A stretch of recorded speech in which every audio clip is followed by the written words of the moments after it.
Ito yung papaya na kukunin natin ngayon at ating lulutuin. Ito nga pala yung papayang lalaki.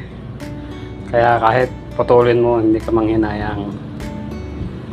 Tapos yung mga bulaklak, kasama yan sa pagluluto. Masarap yan. Ayan na yung ating ginataang talbos ng papaya. Kasama yung bulaklak. Luto na.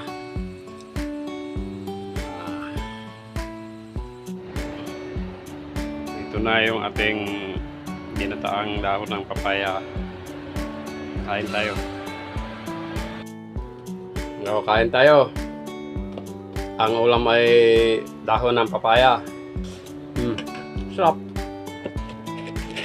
Tsaka may galunggong. Kung gusto nyo subukan, susulbutan nyo muna. Pakukuluan nyo muna. Kasi masyado dyan mapait.